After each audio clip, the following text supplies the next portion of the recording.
It's cheesy, meaty, and spicy. These stuffed shells have it all. Walk with me. Now, a few minutes ago when I was prepping everything, a thought occurred to me. Stuffed shells to me is kind of like making lasagna, but just stuffing it inside of pasta. Now, it's not like that's some sort of grand revelation to me, but it's just something I thought about a few minutes ago. There's also a chance that I'm just talking out of my ass. With our sausage chopped up, added to a very hot pan, now I know I've said this before, but this is the reason why that we render off that chorizo first. It releases all of its oils and it establishes an amazing base to cook our beef and just for the dish overall. Now, if you know anything about making a tomato-based sauce, you know good and hell well you're gonna need yourself an onion. It really gets to a point where I'm dicing so much onion on this channel, I feel like I'm just in a constant state of deja vu. Now, if you want a super simple and easy way to level up your tomato sauce game, go ahead and finally dice some celery. It'll give your sauce a nice natural sweetness and just help balance it out. Now, when you look in this pan, all you should see is liquid red gold. And we add even more red to that with our ground beef. And what you're gonna wanna do is leave it alone so we can try to get some of that browning on the bottom. Now that I flipped the beef, you can see that on the bottom side we've got a nice browning. So I flipped it over. We're gonna try to get the same thing on the other side and then we're gonna season it up. Now, both sides of the beef have seared and most of the pink has cooked out. I'm happy with where we're at, but you're out of your mind if you think I'm gonna leave this plain.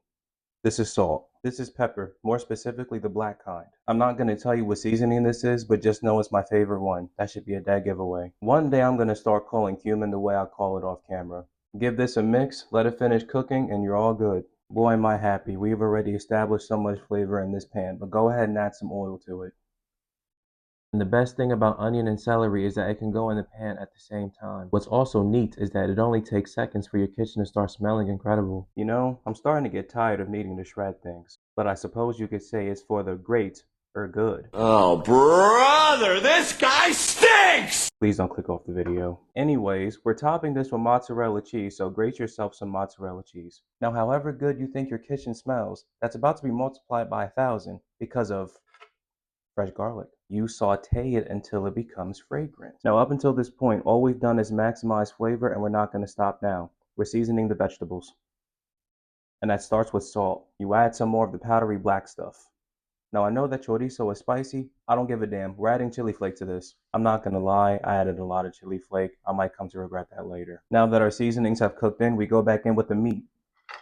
Please mix it in with the vegetables. After letting the meat and vegetables get to know one another, we're going to go in with a couple of dashes of that W sauce. That umami flavor boost is never going to hurt. Then I'm going to pour in some canned tomatoes.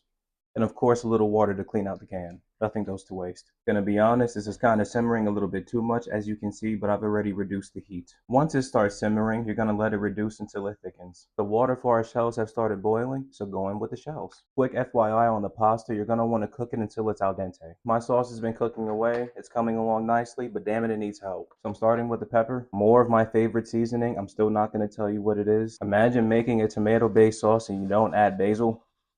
Give it a mix, let your sauce keep simmering and reducing, and taste as you go. Alright, coach, everything is done, but before we start stuffing, we gotta go down with a light layer of sauce on the bottom. So what do is we take our shells like so, and we stuff it. I mean, it's kind of self-explanatory. It's stuffed shells, right? And we rinse and repeat until they're all stuffed. Stuffing all these was too much of a process, but you know what? We've made it and we're done. So now we sprinkle across some mozzarella cheese. This goes without saying, but please be generous with the cheese. And we go across the top with more sauce. And before it goes in the oven, we're going to top that with more cheese. Now, we've got a hot, preheated oven. Guess where this is going? This comes out when the cheese is melted and golden brown. Oh, boja. That's pretty. I hope you didn't think I was skipping the grated cheese either. I don't really have much else to add. I'm going to turn off the camera and stuff myself with stuffed shells.